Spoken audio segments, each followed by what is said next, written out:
नमस्कार, मैं राकेश परमार और आप देख रहे हैं महत्वपूर्ण मुद्दा। मित्रों, महत्वपूर्ण मुद्दे में आज एक बड़ा जरूरी बात है, संगठित अपराध के अलग अलग प्रकार। मित्रों, हमारे देश में बहुत से ऐसे अपराध हैं जो संगठित तरीके से किए जाते हैं और उनका खात्मा भी संगठित तरीके से किया जाना चाहिए। आप लोगों को पता होगा, आप लोगों ने सुना होगा, इनकाउंटर। पुलिस जो गोली मारती है, पुलिस गोली क्यों मारती है यह जान लीजिएगा तो इनकाउंटर को आप जस्टिफाई करिए ना करिए वो आपके ऊपर है। हालांकि मेरा मानना है कि अगर आप गोली चलाते हैं यह अंतिम विकल्प के रूप में, मतलब कानून सफल नहीं रहा अपना प्रभाव जमाने में, यह मेरा मानना है। लेकिन कई बार होता है कि कानून सफल नहीं हो पाता है क्योंकि कानून में इतने ज्यादा छिद्र हैं, इतने ज्यादा लूप पॉइंट है जिसके फायदा अपराधी उठा लेते हैं। उनको ठीक करने के लिए कानून के इतर जाकर के कुछ काम करने पड़ते हैं। जैसे संगठित अपराध को खत्म करने के लिए संगठित तरीका ही अपनाया जाना चाहिए, चाहे वो कानून में प्रोविजन हो ना हो। आप सुनते होंगे कि पुलिस कहती है कि अपराधी बंदूक छीन करके भाग रहा था, छीना झपटी में बंदूक आया और गोली चलाना पड़ा, अपराधी मारा गया, या टांग में लगी या सीने में लगी, वगैरह वगैरह। हालांकि आजकल जब से योगी आदित्यनाथ उत्तर प्रदेश में आए हैं तब से बुलडोजर भी अब आप फंक्शन में आ गया है। जैसे कोई अपराधी किसी अपराध में संलिप्त पाया जाता है उसके घर पर बुलडोजर चल जाता है। प्रशासन बताते हैं कि ये नक्शा पास करके नहीं बनाया जाता, सरकारी जमीन पर बनाया गया था, अवैध तरीके से बनाया गया था, अवैध कमाई से बनाया गया था। मतलब जब तक वो किसी अपराध में संलिप्तता उसकी नहीं पाई जाती है तब तक उसका घर गैर कानूनी नहीं है, सरकारी जमीन पर नहीं है, नक्शा पास वगैरह सब का कोई दिक्कत नहीं है। यह सब कमियां उसमें तभी निकलती है जब वो किसी अपराध में संलिप्त पाया जाता है। हालांकि अब उसका बड़ा प्रकोप देखने को मिला है। खास तौर से उत्तर प्रदेश में तो अब अपराधी अपराध करने से पहले 50 बार सोचते हैं, क्योंकि पहले उनको पता था कि कोई बात नहीं, तो जेल से बच जाएंगे या जेल जाएंगे तो जमानत पा जाएंगे। लेकिन यहाँ गाढ़ी कमाई की बनाई हुई घर पर बुलडोजर चल जाती है। अब वो सोचते हैं कि यार अपराध ना किया जाए, नहीं तो मेरा घर तुरंत अवैध घोषित हो जाएगा। अब मैं कुछ मामले आपके सामने रख रहा हूं जिसमें इसी तरह के न्याय की जरूरत है। मैं न्याय कहने के लिए क्षमा चाहूंगा क्योंकि मैं कानून का सिपाही हूं और इस तरह के गतिविधियों को न्याय कह रहा हूं, यह न्याय उचित नहीं है, मेरे आत्मा को कचोट रहा है। लेकिन कई बार आदमी अपने आत्मा पर, अपने छाती पर पत्थर रख करके कुछ काम करता है। कुछ काम उसको ऐसे करने पड़ते हैं जो वो न चाहते हुए भी करता है, परिस्थितियां ऐसी उत्पन्न हो जाती है। अभी की जो स्थिति उत्पन्न हुई है, नई दिल्ली रेल पर जो हादसा हुआ है, मित्रों कई बार इस पर जांच बैठी है तो बहुत बहुत ऐसी घिनौनी चीज सामने आई है जिसको मैं घिनौने के श्रेणी में रखता हूं। सामने आया कि जो वेंडर होते हैं, ये जो चाय पकौड़ी और किताब उताब की दुकानें प्लेटफॉर्म चलाते हैं, यह सब मिल करके 2-2, 5-5 रुपये इकट्ठा करके 1000-2000 रुपया वो पैड चेंज करने वाले को दे देते हैं जो प्लेटफॉर्म में लाट करता है कि यार हमारे प्लेटफॉर्म में गाड़ी ले दो, क्योंकि जब गाड़ी वहां आएगी लोग इंतजार करेंगे तो चाय पकौड़ी खाएंगे, उनका बिक्री होगा। सिर्फ उनकी बिक्री 1000-2000 बढ़ जाए, इस वजह से प्लेटफॉर्म को इधर से उधर चेंज किया जाता है और परिणाम दर्जनों लोगों का जान। ये कई बार हुआ है, हर स्टेशनों पर अचानक प्लेटफॉर्म चेंज कर दी जाती है और आदमी इधर उधर जाने के चक्कर में मर जाता है। ये एक्सीलेटर चल रहा है, उसको बंद कराया जाता है क्योंकि कुलियों की संगठित टीम इंजीनियरों को पैसा दे देती है, वो उसको आउट ऑफ ऑर्डर कर देता है। तो जब एक्सीलेटर बंद हो जाएगा, मतलब वो जो स्वचालित सीढ़ियां होती हैं, तो मजबूरी में जो बूढ़े बुजुर्ग वृद्ध होते हैं उनको कुलियों के सहारा लेना पड़ेगा। मतलब कुली के 100 रुपया कमाने के लिए एक्सीलेटर को बंद किया जाता है। यह संगठित अपराध की श्रेणी में आ रहा है और इसका खात्मा भी संगठित अपराध के तरीके से हो जिस तरह से पुलिस इनकाउंटर करती है, तभी एक दर्जनों लोगों के जान जाने का न्याय हो पाएगा। एक घटना आपको बताता हूं। आपका खून खोल जाएगा। फिर आप मेरे इस कांड को कहेंगे कि नहीं बिल्कुल सही राकेश कह रहे हैं, यही होना चाहिए। दिल्ली का एक नामी सरकारी अस्पताल का जो सर्जन था, उसका बेटा दस्ताना बेचने को, ग्लव जो ऑपरेशन में इस्तेमाल होता है, उसका दुकान खोला था अस्पताल के बाहर। कोई आदमी गैस के इलाज के लिए भी जाता था, बवासीर के इलाज के लिए भी जाता था, हड्डी में चोट के साथ कहता नहीं आपका हार्ट का ऑपरेशन करना जरूरी, ये सब हार्ट की वजह से हो रहा है। वो इसलिए कहता था कि हार्ट का ऑपरेशन में उसका दस्ताना बिकेगा। दस्ताने पर 100-500 हजार रुपये कितना कमाई होता मैं नहीं जानता, बट एक आदमी जिसका हार्ट बिल्कुल स्वस्थ है, उसका हार्ट का ऑपरेशन इसलिए वो कर देता था ताकि वो दुकान पर लिखेगा और वहां से सामान आएगा और उसका बिक्री होगा। वो अपना दुकान चलता इसलिए आपका हार्ट चीर देता था। ये जब जांच में पता चला तो क्या होगा, कानून में क्या है, उसे सस्पेंड कर दो। सस्पेंड करेगा तो हजारों करोड़ रुपया कमा चुका है, अब वो अपना दुकान खोलेगा, ओपन दुकान खोलेगा या अलग प्रैक्टिस करेगा। फिर अगला कोई हतोत्साहित होता ये होगा क्योंकि अब बंद हुआ नहीं। आज भी आप देख रहे हैं कि सरकारी अस्पताल में जाइए या प्राइवेट अस्पताल में जाइए, आपका पांव में चोट लगा है तो आपका दिमाग में एक्सरे करेगा कि यहां भी एक्सरे चेक कर लिया जाए। इसका जीता जाता मैं हूं। दिल्ली का एक सबसे नामी अस्पताल, प्राइवेट में नाम नहीं लूंगा, लोग कहेंगे कि टीवी पर बैठ करके हमारा बदनामी कर रहा है। क्या हुआ कि मेरे पांव में मोटरसाइकिल ने मार दिया, मेरा पांव कट गया। तो मैं तुरंत उस नामी अस्पताल में गया, हम लोग उसी में इलाज कराते हैं। तो तुरंत इमरजेंसी वाले ने हार्ट वाला, चेस्ट वाला, किडनी वाला, फेफड़े वाला, सब वाला को रिकमेंडेड कर दिया। तो मेरे को तो चोट लगा तो वो आया, मैं हार्ट, तो चूंकि मैं हम लोग दिखाते हैं तो हार्ट वाला आया, बोला परमार तुम्हारी है। मैं बोला आप कहिए, सुन क्या है कहा, नहीं हमको रिकमेंडेड किया गया। मैं बोला रिकमेंड किस बात का भैया, पाँव में चोट लगा, हार्ट का क्या मतलब है। तो हंसने लगा, बोला परमार सबको रिकमेंड करेंगे तब तो फीस बढ़ेगी। मैं बोला सर मना करिए, हम नहीं दिखाएंगे। तो जानते हो क्या क्या, वो बोला फिर ले जाओ दूसरे जगह बनवा लेना, हम पट्टी नहीं बांधेंगे। लेकिन चूंकि हम लोग वर्षों अस्पताल की शुरुआत से हम लोग आए, वो डॉक्टर का नहीं आ रहा, किसी को जो 2-3 लोगों को कर दिया करो, बाकी को मत बोलो। तभी 3 डॉक्टरों का पैसा मुझे देना पड़ा। एक हार्ट वाला आ गया था, एक दिमाग में चोट वाला आ गया था, पाँव में चोट लगी थी, क्योंकि जो आएंगे उनका बिल बढ़ेगा। यह बूचर खाना बन गया अस्पताल। तो ऐसा अस्पताल के जो रेकमेंड करने वालों को वही संगठित अपराध की श्रेणी वाले कह जाए, नहीं तो यहाँ पर डॉक्टर हड़ताल कर देगा, कहेगा राकेश परमार को जल्दी जेल में डालो, नहीं तो हम हड़ताल पकड़ेंगे, ये टीवी पर बैठ कर बकवास कर रहा है। और ऐसा मेरे साथ हुआ मेरे टीनेज में। मित्रों, नई दिल्ली स्टेशन का हादसा संगठित अपराध की श्रेणी में आता है।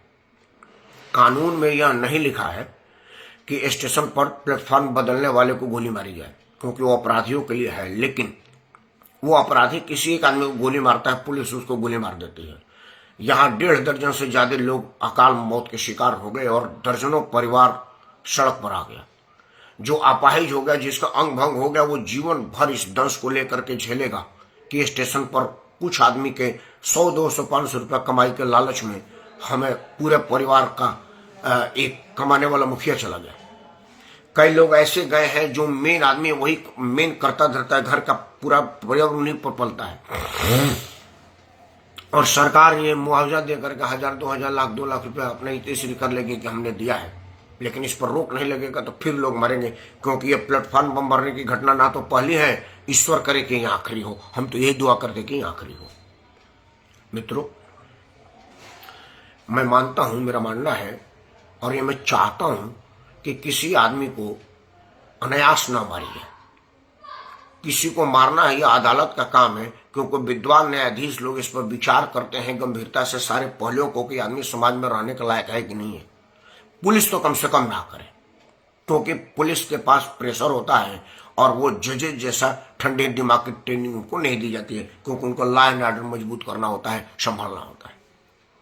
लेकिन कई बार पुलिस मजबूर होकर के गोली चलाती है, क्योंकि अगर वो गोली ना चलाए तो अपराधी कानून का फायदा उठा करके, हमारे कानून में के कमजोरियों का फायदा उठा करके फिर अपराध करेगा। इसीलिए इनकाउंटर स्क्वाड बना गया संगठित अपराध को खत्म करने के लिए। ये सबसे पहले यूपी में बना था, अब तो हर प्रदेश में यह है। योगी जी के आने के बाद संगठित अपराध को संगठित तरीके से खत्म करने के लिए बुलडोजर एक्ट लगा कि भाई अगर आप करेंगे आपका घर पर बुलडोजर चल जाएगा। तो पूरा परिवार कहेगा कि भैया मत करो, नहीं तो घर पर बुलडोजर चल जाएगा। अपराध में कमी आई है। मैं एक बार हाथ जोड़ के प्रार्थना करता हूं संबंधित अधिकारियों से, मंत्रियों से, क्योंकि देखिए विपक्ष कहेगा कि रेल मंत्री इस्तीफा दें, प्रधानमंत्री इस्तीफा दें, जबकि रेल मंत्री और प्रधानमंत्री दोनों ने उस प्लेटफॉर्म चेंज करने वाले से घूस नहीं लिया है। वो घूस लिया है प्लेटफॉर्म पर रेल अलॉट करने वाला आदमी कि कौन रेल किस प्लेटफॉर्म पर आएगी। अगर घूस लिया है तो प्रधानमंत्री और रेल मंत्री दोनों जिम्मेदार नहीं है कि कौन सी ट्रेन किस प्लेटफॉर्म पर आएगी। वह वहां का एडमिनिस्ट्रेशन जिम्मेदार स्टेशन मास्टर होगा, प्लेटफॉर्म चेंज करना होगा। टेक्निकल चीज मैं नहीं जानता कि किस आदमी की जवाबदेही होती है कि प्लेटफॉर्म पर कौन गाड़ी किस प्लेटफॉर्म पर आएगी और क्यों आएगी, या मैं नहीं जानता, नहीं मानता। क्या उसका मैकेनिज्म है बनाने का, मुझको इसकी जानकारी नहीं है। लेकिन यह जांच से पता चला, ये खबरों में है, मेरे कान में अकेले किसी ने नहीं कहा है कि ये जांच में पता चला कि वेंडरों प्लेटफॉर्म पर दुकान लगाने वालों ने कुछ रुपया दे दिया प्लेटफॉर्म चेंज कर वाले को, और उसने प्लेटफॉर्म चेंज कर दिया अपने कुछ रुपयों के लिए। कम से कम एक्सीडेंट के बाद जो एक्सीलेटर बंद है, आउट ऑफ ऑर्डर लिखे हुए हैं, इतना रेलवे में इंजीनियर है, एक्सीलेटर बंद क्यों है? 15 मिनट से ज्यादा क्यों बंद है? हम लोग प्राइवेट कंपनियों का काम करते हैं, बड़े बड़े रिसोर्ट हमारे अंडर आते हैं, हम देखते हैं कि 5 मिनट से ज्यादा नहीं लगता मोटर बंद चेंज करने में, क्योंकि उसमें और कुछ तो होता नहीं। मोटर तो होती है ना जिस पर चैन चलता रहता है, चैन ऊपर आपका जीना किराया। अंदर मैकेनिज्म यह है कि जिस तरह से आपका साइकिल का चैन चलता है, वो एक चैन लगा हुआ आता है, वो मोटर चलता रहता है और वो चैन उस से एक्सीलेटर चल रहा है, ऊपर एक्सीलेटर बना हुआ था, दूसरा मैकेनिज्म ही नहीं। तो बहुत ज्यादा खराब होगा तो मोटर खराब, 15 मिनट लगेगा मोटर बदलने में। रेलवे के पास पैसे की कमी तो है नहीं, लेकिन चूंकि वो जीना स्वचालित जीना चलने लगेगा तो बड़े बुजुर्ग अपने आप चल जाएंगे, तो कूलियों का कमाई नहीं होगा। इस वजह से कूलीगढ़ इंजीनियरों को पैसा दे करके भीड़ भाड़ के समय में मशीन को खराब करवा देते हैं, आउट ऑफ ऑर्डर लिखवा देते हैं। चलती फिरती उसमें कोई खराबी नहीं, फिर भी आउट ऑफ ऑर्डर लिखवा देते हैं, और लोग मजबूर में, जो बड़े बुजुर्ग हमारे गांव के हैं, वो मजबूरी में कूली करना पड़ता है। तो एक कूली के 100 रुपया कमाई के लिए भीड़ और भगदड़ में हमारा बुजुर्ग पिस करके मर गया, कुचल करके मर गया। यह सरकार पर इल्जाम लगाने का एक प्रयास होता है। विपक्ष तो असाधारण है कि भाई सरकार इस्तीफा दे दी, लेकिन असली जिम्मेदार वो आदमी है जिसने 150 रुपए के लिए एक्सीलेटर को बंद कर दिया, 100-200 रुपए के लिए प्लेटफॉर्म चेंज कर दिया। और तीसरा और सबसे जरूरी मुद्दा वो और भी डिस्कस करने वाला है। कुंभ में आप देख रहे होंगे कि स्टेशनों पर ट्रेन रुक रही है तो लोग अंदर से गेट नहीं खोल रहे हैं, लोग बाहर से शीशा तोड़ रहे हैं। उसका कारण यह है कि कुछ लोगों से जब पूछा गया कि ऐसा क्यों करते हो, तो कहते यार अंदर तो तिल रखने का जगह नहीं है, तो और 100-200 आदमी आके आएंगे कहां? कम से कम बाहर रहेंगे तो घर अपने तो चले जाएंगे। तो जब इस तरह की व्यवस्था है तो रेल मंत्रालय, रेल प्रशासन कुछ ऐसा क्यों नहीं करता? या तो गाड़ियां बढ़ाओ या लोगों को विनम्रता से मना करो। जैसे मैंने टीवी में देखा कि कई पुलिस वाले रोड पर बैरियर लगा करके माइक में अनाउंस कर रहे हैं कि देखिए कुंभ में जगह नहीं है, बड़े कई किलोमीटर लंबी जाम है, मैं आपसे अनुरोध करूंगा कि आप घर लौट जाइए, और फिर भी जाना चाहे तो आपकी मर्जी है, बट बहुत परेशानी हो रही है। कम से कम रेलवे प्रशासन ऐसा तो कहे कि भाई आप प्लेटफॉर्म आ रहे हैं, रेल में चलने की जगह नहीं है, आप अंदर जा नहीं सकते हैं, तो कुछ करिए। हम विपक्ष तो है नहीं कि सीधे कहा दे कि सरकार इस्तीफा दे, क्योंकि यह रेल मंत्री की तो जिम्मेदारी है नहीं, प्रशासन की जिम्मेदारी है। और मैं प्रधानमंत्री से इस्तीफा मांग लूं, यह कोई सोल्यूशन तो है नहीं। तो कुछ पैसों के लिए इस तरह के अपराध होते हुए देखना या होने का मौका देना, मैं समझता हूं कि जिस तरह से मजे हुए आतंकियों, बदमाशों, छटे हुए बदमाशों को पुलिस इनकाउंटर में मार करके तीसरी करती है, कम से कम इसको मारा ना जाए, गोली ना मारा जाए तो कम से कम घर में बंद करके नंगा करके पीटा तो जाए। यह तो किया जा सकता है। जैसे ये 2 कॉमेडी वाले लोग इतनी अश्लील बातें कर रहे हैं और ही करके वीडियो एक्शन में, I am extremely sorry that is I that point is not good करके चले जाते हैं। उससे बढ़िया होगा कि उनको पुलिस बुलाए। कानून में है कि एक नोटिस दे, ठीक है, कमरे में अंदर बुला करके पूरा कपड़ा उतार करके और बेल्ट से विशेष स्थान का रंग परिवर्तन करे। मार एक ऐसा चीज है ना कि आदमी के अंदर खौफ पैदा कर देगा, दोबारा नहीं कर सकता। उसको फाइन कर दोगे तो 1000-2000 तो उसके लिए कोई कमी नहीं है। जेल चला जाएगा तो वहां से आएगा तो एकदम ऐसा लगे सेलिब्रिटी ग्रुप में आ रहा है, तो उसको नंगा करके पीटा जाए। जैसे ये 2-3 कॉमेडी वाले अश्लील माँ बाप के लिए कहे हैं। तो कुछ ऐसा अगर नहीं होगा तब तक ये संगठित अपराध नहीं खत्म होगा। ना तो रेलवे प्लेटफॉर्म चेंज करने में आदमी की मौत बंद होगी, ना ही प्लेटफॉर्म पर अंदर वाले को कूट करके बाहर निकाला जाएगा, ना ही कुछ होगा। मैं कानून का मानने वाला आदमी कानून के विरुद्ध बात करता हूं तो समझिए मेरे सीने पे कितना दबाव होगा। लेकिन ये दर्जनों लोगों का मौत उन सब दबावों को ऊपर करके ये कहता है कि इन तरह के लोगों को संगठित अपराध के श्रेणी में रखना चाहिए और इनकी खात्मा संगठित अपराध के तरीके से होना चाहिए, चाहे इन्हें गोली मारना पड़े या पकड़ के तबियत से कूटना पड़े। कूटना भी कई बार इलाज कर देता है, क्योंकि जो दवा इलाज नहीं कर पाती वो घूसा कर देती है। मैंने कई जगह देखा है, कई लोगों का अनुभव सुना है। मेरे बातों से अगर किसी को तकलीफ हुई हो तो मुझे खुशी है, क्योंकि यह बात तकलीफ दे रही है, यह मनोरंजन लाल बात नहीं है।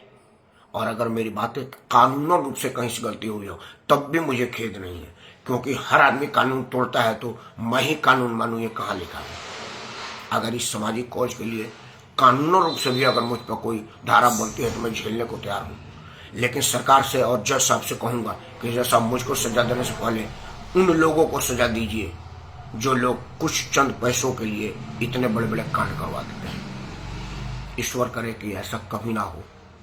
ईश्वर करे कि अपराध और अपराधी की वर्गीकरण हो और ये संगठित अपराध के श्रेणी में पुलिस माने, प्रशासन माने और आम जनता माने, तभी मेरा यह आपसे अनुरोध सफल होगा। भगवान से प्रार्थना करते हैं कि जो लोग कुंभ में गए हैं उन्हें भी उतना ही पुण्य मिले, जो लोग ना गए हैं उन्हें भी उतना ही पुण्य मिले, क्योंकि ईश्वर सर्वत्र है। मन चंगा तो कठवत में गंगा। लेकिन भीड़ के हिस्से में कुचल करके मरने से बढ़िया है कि आवागमन की व्यवस्था बढ़िया की जाए और इसमें बाधा डालने वालों पर कार्रवाई संगठित अपराध की तरह से की जाए। इन्हीं शब्दों के साथ मैं राकेश कुमार आप सबको सादर प्रणाम करता हूँ। जय हिंद, वंदे मातरम, भारत माता की जय।